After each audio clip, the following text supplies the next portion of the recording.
2024 yalaga nti newankubadde ng'obumenyi bw'emisango bwakendera n'ebitundu 5 ku buli 100 naye ate endooliito ku ttaka zo zeeyongera n'ebitundu ebisukka 9 ku buli 100 naye ng'okusinziira ate banganda be beenyigira mu ndooliito zino beerimbika mu mannya g'abantu abanene nga be mwandiisa abanene simanya nti nze nkolera mu State House n'ebintu ebirala kale ne bafutubbala ku bantu baabwe bano abatalina bwogerezi ne balyoka babanyagako ettaka lyabwe. Kaakati nno mubufu bwe bumu omuzira Ignatius Kangavu Musaazi mumanyi bulungi nnyo oyo yatandikawo ekibiina ky'ebyobufuzi ekyasookera ddala kansuubire nti mukimanyi kyeki UNC ki Uganda National Congress Balaajana abaana baabwe nti nno waliwo abafere abeefubye okubanyagako ettaka lyabwe nga beerimbika mu mannya g'abantu abakola mu gavumenti abanene nga balowooza nti bagenda bafutubbalako bwe batyo kwe kujja mu mawulire ne beekubira enduulu n'eri minisita avunaanyizibwa ku nsonga z'ebyettaka okubadduukirira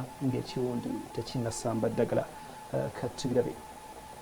Nga Uganda yetegekera amenunula ag'omulundi ogwa 39 bukyanga bayeekera ba National Resistance Army nga kati yafuuka UPDF bawamba buyinza bwa ggwanga lino b'abantu abawa obuyambi abanunuzi b'eggwanga lino najje buli kati bakyawanjagira gavumenti okubasuula omukono kubanga bakola bingi okuleeta gavumenti mu buyinza.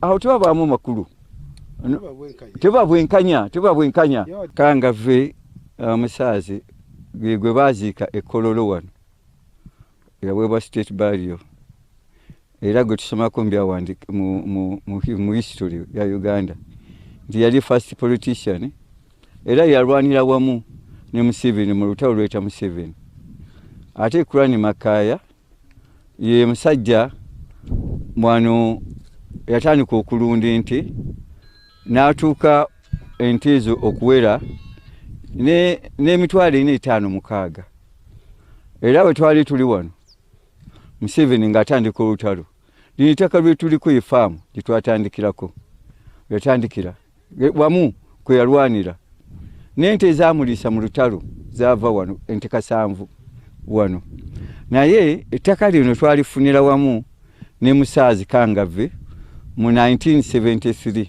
Abamu ku bakiikidde gavumenti ensingo kwe kuli abaana n'abazzukulu baabazira okuli Kurani Makaya awamu ne Kangave Musaazi abalumiriza abakulu mu yafeesi ey'obwa pulezidenti okwekobaana n'ababbi b'ettaka nga bano batuuse n'okubabbako ettaka lyabwe eriwereza ddala mu mayiro 10 mu disitulikiti y'e Nakaseke. Olwaleero tuli wano kubanga presidential advisor on lands Madam Fiona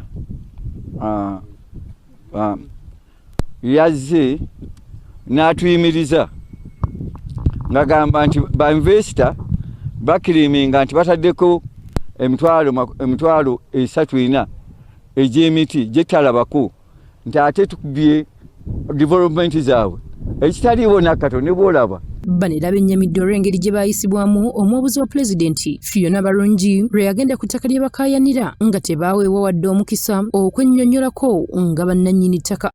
Kati minisita yazze for fact finding manya presidential advisor Fiona naye unfortunately family ezabaddewo ya Musaazi bali ba investor bamaalwa beyakkiriza okwogera aba district babaddewo local council zonna zabaddewo teyabakkiriza kwogera nga bwe mwamulabye ku mawulire. Bano nga bakulembeddwamu omusumba Richard Kaya ku renju y'omugenzi Kurani Makaya awamu ne Kirabo Marian Musaazi ku renju ya Musaazi bagamba okuva lwe batandika okwagala okukulaakulanya ettaka lyabwe bafuna okutaataaganyizibwa oluvannyuma lw'okuyimirizibwa omwabuzi wa pulezidenti ku nsonga ez'enjawulo Fiona Barungi sabbiiti ewedde.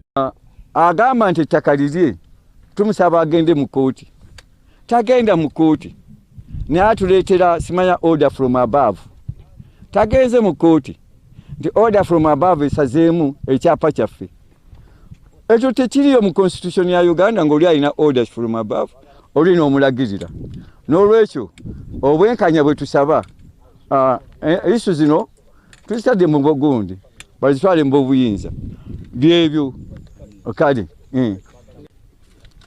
mu mbeera eno basabye omukulembeze w'eggwanga okuyingira mu nsonga zaabwe kuba aludde ng'azimanyi omwabuzi wa pulezidenti Fiona Balungi bwe yali awa ebiragiro ku ttaka lino sabbiiti ewedde yategeeza nti abaana bakaaya awamu n'abo aba Ignatius Kangave Musaazi nti ate bavunaanibwa ogw'okwonoona emmaali y'omusigansimbi amanyiddwa nga Mara oluvannyuma lw'okusenda ettaka erivuddeko embiranyi. Kubanga beemanyi amaanyi bamanyi where the powers comes from. Within one day bakikyusiza ne bakizaayo mu Marwa. Njagala mbabuulira amazima. I have made for 3 weeks here. Tikuli investment Marwa gyalina kuno. Mutunule wali ebyo ebigwogwa bye bakoze for 10 years. Naye biri mu nsiko. Mugende mulaba obuti for 10 years tebanoganga muna kibala. Baziyita batya? Cashnut wa Dr. Tampeko mu supermarket yonna. Era ono yagenda mu maaso n'okulagira poliisi y'e Nakaseke okukola kyonna ekisoboka okukuuma emirembe wakati w'enjuyi zombiriri okutuuka ng'ensonga zaabwe zigonjoddwa wabula ekyembi kati ate abakuumi ba kampuni ey'obwannannyini be bakuuma ettaka lino ekintu abaana ba Kaaya kye bawakanya. Wabaddeyo yayogedde for 10 years baali balinda ki? For 10 years family zize zitwagolinga okulistowalinga oba okufuna property yaabwe. Naye nga bwe mumanyi Uganda teri atamanyi Uganda nti ejjudde obufere. Ye Dr. Ahmed Moses Makumbi omu ku bakulu ya faamu eno akinogaanyiza nti ettaka lino yakalimalako emyaka 10 era kuliko emirimu gye babadde bakolerako newankubadde bo ng'abaana ba Kaaya bagamba obwannannyini ku ttaka lino baabufuna mu mwaka gwa 1973. Bwe babanga ddala baagala bwenkanya kubanga toyinza kutandika kugeraageranya muntu yafuna kike oba kuva mu bakadde be mu 1973 nga n'abamu ku ffe tetwali bazaale. Tetwaliwo ate n'otandika okugamba nti kubanga waliwo eyabaddeko okumala emyaka 10 obwo tebuba bwenkanya. Ate era bw'abanga yagula mu bwenkanya ffe bamusaazi tetumumanyi.